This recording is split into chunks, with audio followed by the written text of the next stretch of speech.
tó Elédùmarè ọba ògóògó ọba àjíkí ọba àjíkí ọba afẹ́nifẹ́re ọba àdùwàpè àgbènímọ́dẹ̀yìn afúnimọ́ṣẹ̀rẹ̀gún ọba alágúnlọ́lá ní ìlẹ́yẹ ọba tí gbára àdúgbò àwọn ọgbọ̀n tí fi yọmọ ẹ̀ nọ́ọ̀fì Elédùmarè adúpẹ́ o àyàn lógo àpẹpọ̀ kàwáyẹ lówùúrọ̀ yìí ọpẹ́ ni fún ẹ ọba tó ga lọ́lá ọba tí ò fara ti nǹkankan ọba tó gbọngbọ́n àìkú àìdìbàjẹ́ alásọtẹ́lẹ̀ ohun gbogbo ọba jípọjọ kúdà Olúwa dúpẹ́ pé ó kàwáyé láàárọ̀ yìí tó ibà lọ́wọ́ àwọn ìyá mi Òṣùmọ̀gà àwọn látọríjọ pàtẹjọ ká ti fúnjọ róòró àwọn ṣalanṣóló òṣòló ṣálá àwọn atẹnugbẹ ní omi ṣalanṣóló òjijì fìrí ọdẹsàpò yaró àrògìdìgbà sàkóyò ogun oníbàtẹ pèlémọjà tí bájálà ìfọwọ́kan ní ìbà lọ́wọ́ yín àti dímùjẹ èèyàn ìbà o ìbà aláàlú ògiri òkò òbẹlẹkùn sunkún kẹrù òbẹlẹkùn òbá násọ̀rọ̀ tí ò tó dáṣẹ lẹ́kùn sunkún láàárọ̀ yìí ṣẹ̀jẹ̀ onímẹ̀sùnmí láàárọ̀ yìí ń sùn fún ẹ̀bọ̀rà ti jẹ́ látọ́pa èṣùmọ́ ṣe mí wọ́n ṣe lẹ̀ Yorùbá àwọn ọ̀tá ilẹ̀ Yorùbá ni wọ́n bá wa ṣe ìbàlẹ̀ ògẹ́rẹ́ afọ́kọ́ ẹrẹ lápò òkà tó dá lápò rẹ bẹ́ẹ̀ kò ló bá júbà ilẹ̀ ilẹ̀ ó lànà ilẹ̀ ìbà rẹ o ìkádó àwa gbà o lórílẹ̀‐èdè Yorùbá kí ló gbé wa wá lówùúrọ̀ yìí lánàá a ṣe fídíò kan tá a sọ̀rọ̀ nípa ìjà òmìnira kù sí dẹ̀dẹ̀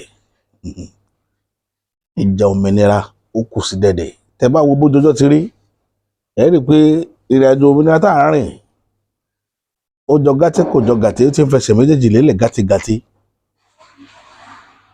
àwọn tó sọ pé òjijì ní kinní yẹn ó wọlé wá wọn ò parọ́ àwa kófìrí à ń sì ń rápẹrẹ kó dàbẹ̀ pé kinní yìí yóò padà forí sọ síbì kan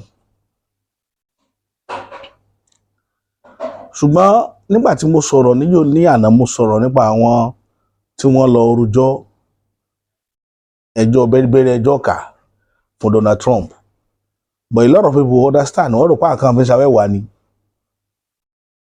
àwọn ẹ̀yà kan lórílẹ̀‐èdè yìí ló gbé ẹjọ́ yẹn lọ bá Donald Trump ara ọwọ́jà òmìnira náà ni ẹ rí i pé gbogbo ọ̀rọ̀ táwọn yẹn sọ pátá tẹ́ bá lọ wo online nísìnyí online gbóná lọ́wọ́ fẹ́lifẹ́li àwọn ẹ̀yà yẹn ń káńtà àwọn èèyàn padà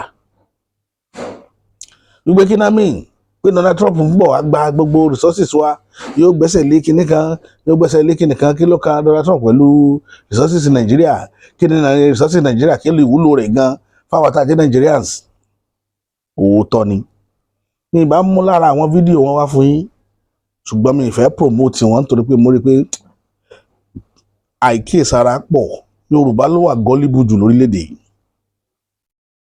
àwa gọ́líbù gan a tètè ń pick mo máa ń sọ̀rọ̀ yẹn nǹkan tí máa fẹ́ yíwọ́ tán káwọn yẹn wá tó sọ mọ́ encourage wípé òkè o ẹ̀dá gbé bàbá yìí a tètè ń pick ó dẹ̀ léwu sí ìrìn àjò tá a gbé dání tá à ń retí ó léwu sí gan kí dẹ̀ ni mo fẹ́ sọ lórí ọ̀rọ̀ yẹn ni pé nígbà tí a sọ̀rọ̀ lánàá lórí ọ̀rọ̀ Donald Trump pẹ̀lú àwọn ìgbésẹ̀ tó fẹ́ gbé kó tó di ìrọ̀lẹ́ àná bàbá Bọ́lá Ahmed Tinubu gan fúnra ara wọn tí àríǹjẹ ara wọn ẹ ti kọ́ àwọn àmì ìbòde gbogbo àwọn key areas wọ́n ti kọ́ àwọn sójà síbẹ̀ wọ́n ti ń prepare àti lọ meet Donald Trump ní Amẹ́ríkà bọ́n gángan bẹ́ẹ̀ tí mo fẹ́ káwọn èèyàn lọ mọ̀ irọ́ ò ṣe é dọwọ́ bò bàbá níbi tán ti ṣe mistake o Yorùbá sì ní mistake tá à ń ṣe lọ́wọ́lọ́wọ́ gbogbo gbà lábẹ́ aṣọ lánàá nínú program tí mo ṣe lábẹ́ aṣọ tá ń pè ní comment ẹnìkan wá bẹ́ẹ̀ ó ní kí ló tèmi ò nígbàgbọ́ nínú ìjọba orílẹ̀-èdè Nàìjíríà irú ìgbàgbọ́ wo mi ò tiẹ̀ dẹ́ni yẹn lóhùn, irú ìgbàgbọ́ wo lẹ́ni yẹn fẹ́ kí n ní nínú orílẹ̀-èdè Nàìjíríà, irú ìgbàgbọ́ wo ló fẹ́ kí n ní? Ṣé kí n lẹ́gbàgbọ́ pé yóò dà ní àbí pé Nàìjíríà dà? Èwo nínú méjèèjì? Because mo rí i pé Yorùbá wà gọ́líbù gan. Ṣé n táwọn èso jọ tó dáa? Àwa fúnra ara wa sáwà náà rí sáìn pé nǹkan tó dáa ni. Kéèyàn kó Boko Haram kẹ́ẹ̀dẹ̀wẹ́ ní wọ́n ń ká kẹ̀sì tó kó sínú Nàìjíríà mi. Torí ẹgbàá tán ní àwọn Bọ́lá Ahmed ti kó àwọn àmì jáde pé gbogbo point junction náà ti wà. Mò ń rẹ́rìn ni pé ṣé the same army tí ò rí Boko Haram handle láti 2012 náà ni wọ́n ń kó síta padà again? Definitely ejò lọ́wọ́ nú. A jẹ́ pé àwọn gan ò mọ ibi tí wọ́n ń lọ, kò yé wọn. Nígbà tí wọ́n pagógó nílẹ̀ Yorùbá bí ta pariwo tí wọ́n sọ̀rọ̀, nígbà tẹ́ni tó lè wọ́n lé ọlọ́mọ, wọ́n ní ẹni ẹlẹ́ni ní ọlọ́mọ ní máa lé mọ́ rẹ̀ tí ó lóhun tí ó pè lálé ìbá, wọ́n ní tẹ́lẹ̀ ẹlẹ́ni bá lé yóò mọ̀ pé kò sí ti ń jálé ìbá. Nígbà tí Trump bá wọn lé nísìnyí, ṣé wọn ò sáré? Sáwọ́kà tí wọ́n gán balẹ̀ bí ti rí nù. Tá a bá ń sọ nǹkan fún yẹn gbogbo gbà wípé ẹja àrìn báyìí, ẹja àtọ̀ báyìí, ẹ̀yin rò pé ẹ̀yin nìkan lẹ gbọ́n jù? Bí ti rí lẹ rí hun, bí ti rí nù. Lórí ń tásọ lánàá pẹ̀lú pé tí Trump bá wá sí Nàìjíríà, pé táwọn ọmọ Amẹ́ríkà bá fi lè wá, wọn ò fẹ́ jẹgàba lórí ètò ọrọ̀ ajé wa. Àpárọ̀ gbogbo alámọ̀ nǹkan tó ṣẹlẹ̀ ní Libya, adẹ̀rí nǹkan tó ṣẹlẹ̀ ní Haiti, a rí nǹkan tó ṣẹlẹ̀ káàkiri, àlàáfíà ìjọba ń bẹ̀ dòní, àmọ́ tó ṣẹlẹ̀ ní Iraq, káàkiri gbogbo tí Amẹ́ríkà ti lọ jàjà pé àwa lórí ayé, ẹjẹ́ àmójútó bí tí bá ń bàjẹ́. Tó jẹ́ pé nǹkan táwọn tó bá lọ kámọ́lé tí wọ́n fi san, ẹ̀mí wọn ò ní balẹ̀ láéláé. Ẹ lọ gbogbo olú tí Amẹ́ríkà ti dánwò ẹ̀ wò, kò síbi tó tòrò, kò síbi tí àlàáfíà abẹ tó ní tí ò di fíafíà mọ́ lọ́wọ́. Ẹ lọ wò lénìí. Ìdí nìyẹn làwa fi sọ táwa sọ lánàá. Bọ̀ ọ̀pọ̀lọpọ̀ wá, wọ́n bẹ̀rẹ̀ sí ní dìfẹ́ǹdì irọ́, wọ́n ń dìfẹ́ǹdì irọ́, wọ́n ń gbérọ́, wọ́n ń parọ́ gẹ́gẹ́. Bọ̀ mú ìyẹn ọkọ lókàn èmi, àwa ti sọ tiwa, àti jẹ́ kẹ́ ẹ mọ fáàtì pé ìyẹn tí ìjọba Amẹ́ríkà ó dánwò òun rèé. Amẹ́ríkà ò ní wá kó wá sanwó lọ lásán. Gbogbo tẹ́ ẹ̀ fi ṣètò ọrọ̀ ajé ní òkú lọ. Ẹnìkan ní pé tá bá kó lọ gan tiẹ̀ bẹ́tà pé àwa tá kúkú nígà àkúkú gbádùn ẹ̀. Àkúkú gbádùn ẹ̀, aráàlú ò gbádùn, aráàlú àwọn ò gbádùn, àwọn fúnra lára rẹ̀ ò gbádùn ara rẹ̀.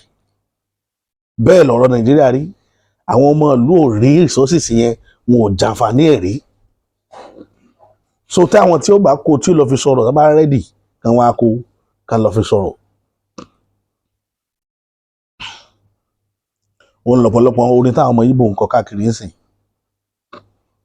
Àwọn ni wọ́n lọ rìpọ́ọ̀tù kéèsì yẹn, wọ́n sì stand by it. Ọ̀rọ̀ kan wá wà tí mo fẹ́ sọ, tí mo fi pé Yorùbá wà gọ́líbù. Mo wá sọ kinní kan bíi 2-3 weeks ago. Ẹnìkan wá dá mi lóhùn lábẹ́ kọ́mẹ̀ntì wípé ṣé a máa rò pé bàbá Tinubu lè declare Yorùbá nation ni, àbí kí la rò pé à ń sọ gan? Pé bàbá Tinubu ò ní right, kò ní agbára àti declare Yorùbá nation. Mo wá rẹ́rìn, mo fẹ́ nìyẹn lésì jọ yẹn o, ṣùgbọ́n mo tún wá lésì míì fún lénìí tí mo fẹ́ fọ̀.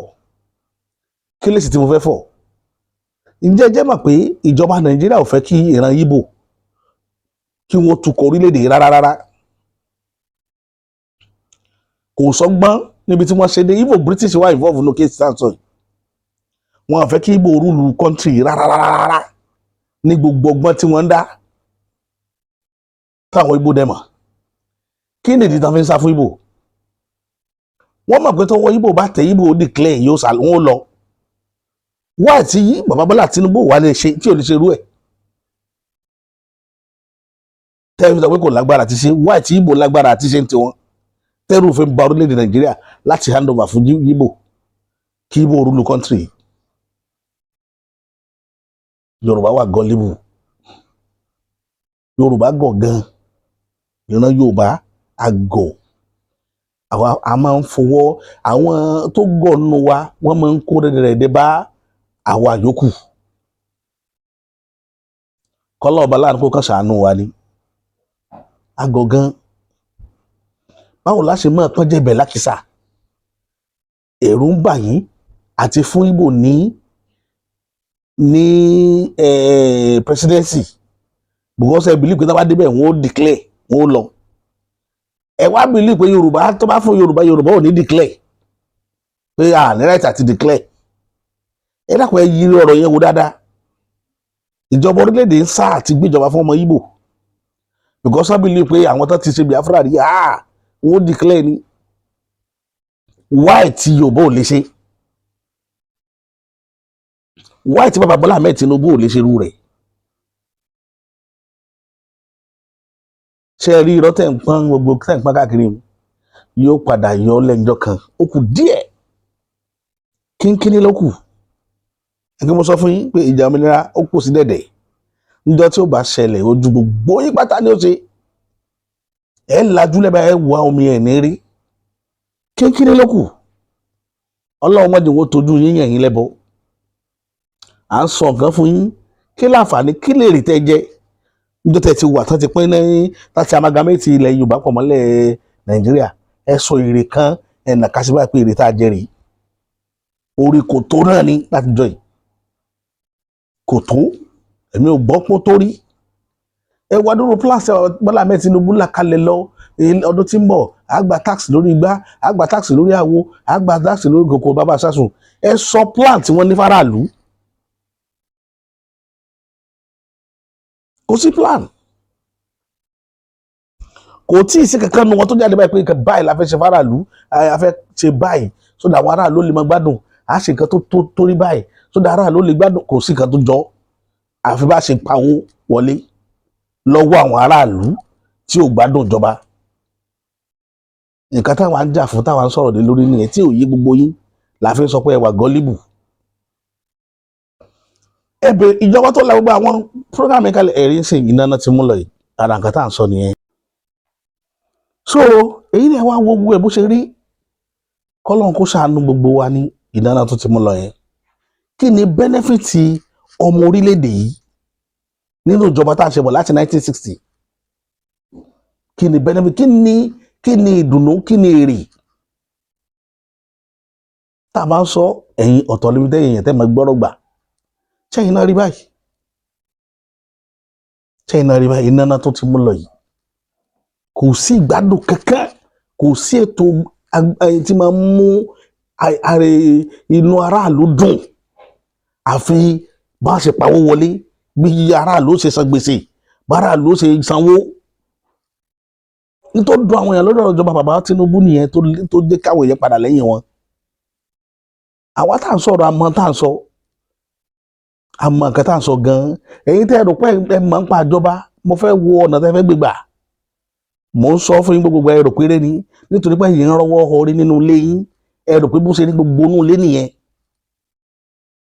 Ẹ rò pé gbogbo yẹn ṣe rí lọ nìyẹn. Ẹ̀yin sì ń tá bá wádìí dáadáa ìbò mélòó lẹ́ ń dì. Ìbò mélòó là ń rí lọ́dọ̀ yín. Àwọn tí ń dìbò lérí tán ń wọ́ta káàkiri táyé wọn ti bàjẹ́ yìí. Táyé wọn ò nítumọ̀. Ẹ wo fídíò tí mo fẹ́ kẹ́ ẹ wò yìí. Kẹ́ gbọ́ nǹkan tí Very Dark Man sọ àti Sowore. All right, so I just say out of fear, President Bola Ahmed Tinubu don't organize emergency meeting with President Donald Trump. So very, very soon, President Bola Ahmed Tinubu is going to the US to go and have a meeting with Donald Trump. Yes, he's going to the US because I know Donald Trump will not come to Nigeria. He will not come. So now Tinubu go. It's as simple as ABCD. Tinubu is going to go and pledge allegiance and bow to the Western God. I am loyal. It's as simple as ABCD. Do you understand? Because, you see, when it comes to power, what they serve to the people is different from what they are eating. They know the right narrative to sell to the people, and they know what is hidden under the narrative. Think about this. Donald Trump woke up one morning out of everything that's happening in the world. He has a lot of competition. There's the war going on in Ukraine versus Russia. There is the Israel. There's this one. There's this one. There's a lot of wars going on around the world. So he woke up one morning and decided that, oh, there are a lot of Christians that are buying in Nigeria. As a matter of fact, if president don't do anything about it, we are going to come in and we are going to scatter everywhere. Really? Really? Is that how it works? Think about it again. We are a sovereign country. Sovereign nation. One country, another one woke up in the morning to tell us that they will come and invade our country if we don't do XYZ. That being said, I like what is going on. It's going to put Tinubu on his toes because the buying is too much. Boko Haram buying is too much. Not just that, the kidnapping, the insecurity in Nigeria is too much. We go cry from now till tomorrow every day, nothing to talk. But, that being said, I would not accept that Americans are coming to Nigeria to come and help. Now, Americans don't help anybody for free. There must be interest. So the narrative they are pushing that, oh, they want to come and save Christians. Oh, yeah, the Christians are buying so much is a lie. This is the same man that called Africa a shithole. Do you understand? Guess what? Immediately he became president. First thing he did, he started blocking visas for a lot of African countries. So imagine, okay, Donald Trump, man, imagine if they were buying a lot of Christians and they need to seek asylum. They need a visa to seek shelter. How do they get visa? You care about the Christians so much. Oh, yeah, give them free visa not to come to your country. As a matter of fact, America is bigger than Nigeria. In short, Alaska, a state in America, is bigger than the whole Nigeria. A state, one state in America is bigger than Nigeria. So you can pack all the Christians and go and look at them. It's about interest. And to those of you that are saying, oh yeah, they should come, they should come. If they were coming for the right reason, we will all support. But being that this is America, it can never be for what they are telling you. And the America we know, go and check all the countries that they've claimed they want to go and help. They never help them. They scatter it and they leave it like that. And as for Nigeria, we have a lot to lose. Do you know how many natural resources we have? Do you understand? That's number one. And number two, I hope you understand that there are three stubborn-head countries in the world. There's Russia, there's China, and there's America. These three, they are always looking at each other that, oh yeah, who is this one in relationship with today? And Africa is the future. When I mean the future, we'll talk that one later. Africa is the future of the future because of what Africa have. Do you understand? So lately, we have been having this bromance with China. You think America will just sit down? Chinese people are inside Nigeria. We have bromance, you know, lithium. They carry a lot of lithium from Nigeria. They go and use it to do electric car, batteries. You know, we give them a lot of natural resources to use for whatever thing that they are doing in China. Yes, our government gives them. And America are like, these things that these people are getting, they are using it to drag with us. So, you don't understand. So what is really going on? Yeah. It sounds cheap, Abby. All these things are a big deal to these guys in power. So a lot of you that are cheering, oh, Donald Trump is coming to save Nigeria, that's cap. It's interest. Watch. Just watch. I hope the meeting happens. When they go and do that meeting now, Tinubu don't pledge allegiance. They don't bow down. They don't talk the talk where you know go ever hear. The one where they want me hear now, and say they won't come save now. Okay, yes, they don't talk the talk where they want hear. This issue of say they won't come save Nigeria now will come out. You know go hear them again. If possible, self, you know go even finish presidency self, you know go hear them. Unless if that meeting no go where. If that meeting go where, you know go finish in 10 or self, you know go hear say America near this country. You know go hear say America near this country. But yeah, there's a need for it to stop. And I hope this one sits Tinubu ass up. I hope this one let him know that yes, the world is watching, that a lot of Nigerians are buying. Me, I'm not going to limit it to Christians are buying. Nigerians are buying. Because me, I try as much as possible to not be religious. I don't want to carry religion near myself again. So Nigerians are buying. The percentage of which is which, I don't know and I don't care to know. All I know is that as a Muslim man and my brother, as a Christian man and my brother, this one are Nigerian. At the end of the day, we are all Nigerian. Nigerians are buying. The buying is too much. Kidnapper here and there. This one carry, this one bomb, this one bomb. This state is not at peace. You cannot use motor go this state. You cannot. It's too much. So if this is a wake-up call to President Bola Ahmed Tinubu, then it should be. Why is it going to be a wake-up call? Whatever agreement they decide to have, Tinubu already feel the heat. He knows he say in own people, they ready to let anybody come scatter everywhere. So far, say no being dead here. Just how many days ago, they say they catch some people who want to do coup. Donald Trump come at you. But again, Nigerians, please, when it comes to power, when it comes to men of power, whatever narrative they are selling to you, there is an under message that you will never ever see. Never ever ever see. Is the more you look, the lesser you see. So we should be very, very careful. See Libya, see a lot of countries that America have said, oh, they are coming to help. Haiti never still get peace. Haiti, they near them. They never get peace. Anyways, peace and love, don't play. I hope their meeting shall go well. Play, go and learn. I will learn the hard way. Don't play. There's genocide against the poor in this country. There's genocide against Muslims in this country. There's genocide against Christians in this country. There's genocide against children in this country. To now separate it and say maybe it's one religion or the other. Interestingly, Nigeria doesn't count or do DNA of people who are killed to determine whether they are carrying a Bible or a Quran. So, the number of people that were abducted on our road yesterday, did anybody find out whether they are Christians or Muslims? Whereas the U.S. can nitpick symbolically to say, because they have policies, definitely. They say, oh, you know, there are genocides against Christians in Nigeria. Why is the U.S. not taking the same position in Gaza? That there's genocide against Muslims by Israel. So there's international hypocrisy about that. In a country where they are killing 6,000 people a day, you did not designate the killer as a genocidal government. But you are here. Please, let's be careful. I am not in any way defending what is happening in Nigeria. But I'm just saying that the problem with Nigeria has nothing to do with religion. It's complete irresponsible leadership and insecurity that kills everybody. Yes. What about when the terrorists go and kill people in the mosque? When you talk about insecurity in this country today, it happens more in the north, in the Muslim part of the north.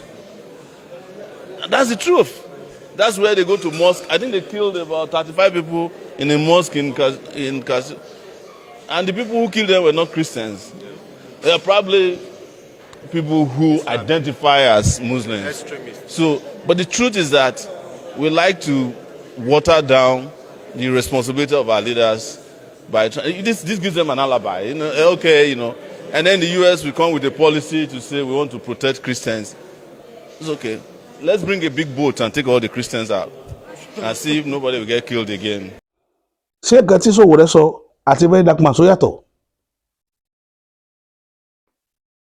Nǹkan tí Sowore sọ yẹn àti Very Dark Man wọn àti the same place o ṣe pé kò yàtọ̀. Àwọn tí wọ́n lọ report wọ́n ń ja ìjà òmìnira ní àṣírí lẹ́gbọ́ lẹ́nu mi lénìí. Kódà they stand by it. Ìfẹ́ lè mú fídíò wọn wá àwọn tó ṣiṣẹ́ yẹn.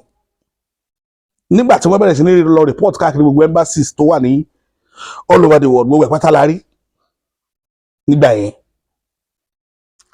around July this year, July August náà bẹ̀rẹ̀ sí ní kọ lẹ́tà oríṣiríṣi náà bẹ̀rẹ̀ sí ní petition Nigerian government. Nígbà tí wọ́n bẹ̀rẹ̀ sí ní ṣe àwọn weapon tí wọ́n ní ni wọ́n lò. Jimmy Kini wọ́n fẹ́ gbéṣẹ́ jẹ̀rẹ̀jẹ̀rẹ̀ ọba Nigerian government. Eléyìí tí mo sọ́njọ́ sí tí mo ní pé àwa náà ní lọ́wọ́ tá a lè lò ó tún jù yẹn lọ. Eléyìí táwọn lò yìí tí mo ní ayé máa mì àwa tún lélẹ̀ tó burú jù yẹn lọ ní Yorùbá bá kíìpù ẹ̀ torí ọjọ́ mi à kíìpù ẹ̀. Ẹ wo ti eléyìí táwọn dánwò yẹn wo bó ṣe rí. Ṣé ìlú omi? Ṣé ọkàn president Nàìjíríà balẹ̀? Ọkàn àwọn ará òkè àtọ́kàn wọn balẹ̀? Wọ́n ti ń sá kiri. but tá a bá ń sọ fún yín ẹ máa rò péré ni àwọn èèyàn ò gbádùn orílẹ̀-èdè yìí ò jọ bí téèyàn ń pè ní country kò jọ rárá ara ni àwọn èèyàn gidi gan kò sí ẹ̀rín láwọn inú ilé kan èèyàn ò kú fún wọn ṣùgbọ́n wọn inú wọn ò dùn nígbà tí wọn bá ní wọn ò ní nǹkan àgbẹ́kẹ̀lé kò sí ààbọ̀ 2026 ìjọba ti la gbogbo bí ṣe gbowó lọ́wọ́ àwọn èèyàn lẹ̀ lọ ẹ̀sùn gbogbo ẹ̀ consumption tax VAT kíní kan personal income tax oríṣiríṣi ẹ̀yìn tí gbogbo ẹ̀ kalẹ̀ lọ rẹpẹtẹ táwọn èèyàn san sọ tẹ́ fáwọn èèyàn sọ pé kí ta bá gbowó ìtàn ohun táwọn èèyàn mọ̀ rírì lábọ̀ mélòó lẹ sọ ẹ̀yin ní ìnáwó gbowó lórí petrol gbowó lórí petrol per litre gba everything lẹ ṣí kalẹ̀ sọ báwọn èèyàn ṣe gbádùn ẹ̀ the only budget àwọn ọmọdé máa ń kà náà ni budget àwọn tó wà ní House of Assembly bí wọ́n ṣe gbowó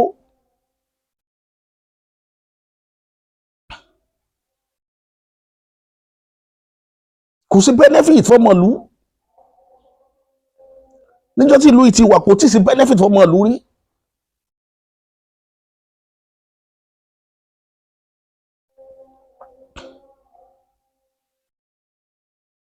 tẹ́bá náà lọ yáwó wọn lọ yá kéde kan $1 billion sálárì àwọn tó wà ní House of Assembly lẹ́fì san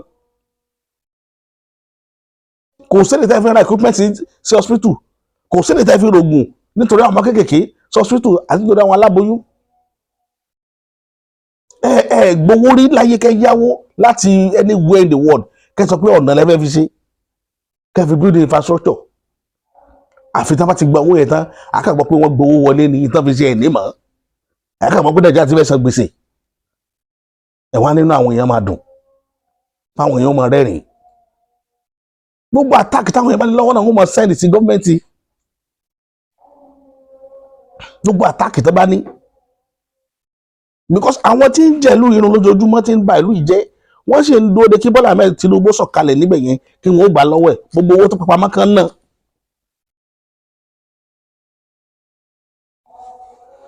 adé sọ fún yín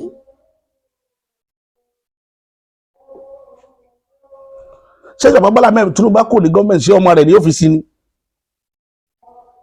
àbí ìyàwó rẹ̀ àbọ̀ ti gbà ipá wọn àwọn kan làwọn ti gbà á níta sọ tá a fẹ́ kó get to our people's call nìyẹn àmọ́ wíru ẹ̀ mọ̀ wíru ọ̀tọ̀ níbi tẹ́ ẹ̀ máa lọ tá a bá ń sọ̀rọ̀ pé kí nǹkan ó lè da a sọ nísọ ọ̀bàjẹ́ a fẹ́ káwọn èèyàn mọ̀ pé ìrìn tí ń bẹ lẹ́sẹ̀ wa ó kọjá àrìn ẹsẹ̀ bàbá alájọ bọ̀ ẹ̀yin ọ̀tọ̀ níbi tẹ́ ẹ̀ máa gbọ́rọ̀ lọ ẹni sáwà ọba gọ́ọ̀mẹ̀ntì sáwà ọ̀tẹ̀ fẹ́ràn gọ́ọ̀mẹ̀ntì rárá gọ́ọ̀mẹ̀ntì wọlé abẹ́ fẹ́ràn ṣe bí gọ́ọ̀mẹ̀ntì ní bá jẹ́ inú owó gbójúlówó ni ó pè Gbàdàmọ́sí bẹ́ẹ̀ ni bá sì jẹ́ inú owó Gbàdàmọ́sí ni ó pè gbójúlówó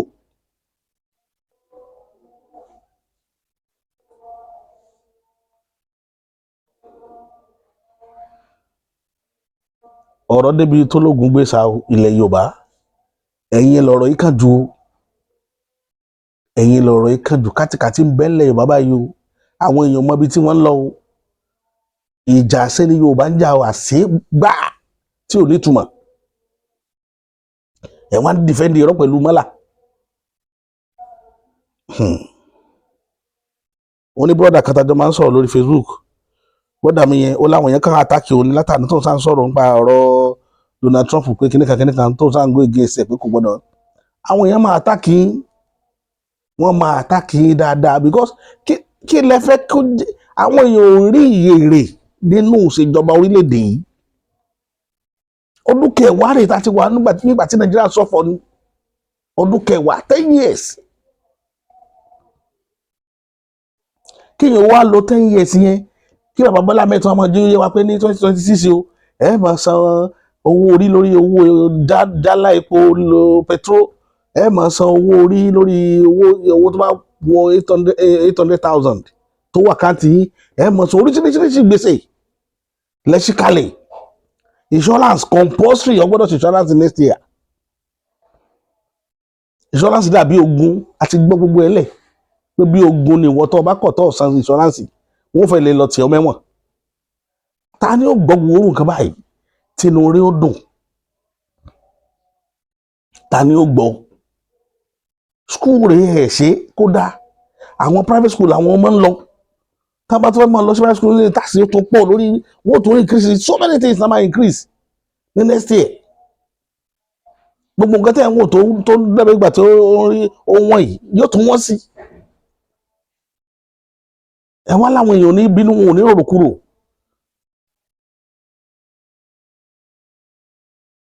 Tó ṣẹlẹ̀ jù bẹ́ẹ̀ lọ kọ́lọ́ba láàánú tó ṣẹlẹ̀ kan ọjọ́ òní kó bá tún orílẹ̀-èdè ilẹ̀ Yorùbá ṣe. Torí ẹ̀ làwa ṣe ń gbàdúrà fún ilẹ̀ Yorùbá. Àwa ibi tí ò gbọdọ̀ bàjẹ́ nílẹ̀ Yorùbá kí ilẹ̀ Yorùbá má bàjẹ́ ní tiwa. Ẹni bá fẹ́ máa bá Nàìjíríà lọ tètè máa bá lọ. Ẹni tí bá Nàìjíríà lọ máa bá lọ. Ilẹ̀ Yorùbá ò gbọdọ̀ bàjẹ́. Ìlérògbà tiwa kọ́lọ́ba láàánú kó tètè gbé ìdáhùn dèdè ní kíákíá tí ò gbọdọ̀ pẹ́. Bẹ́ẹ̀ ni ó rí èmi ní ti yín tòótọ́ bàbá àṣà.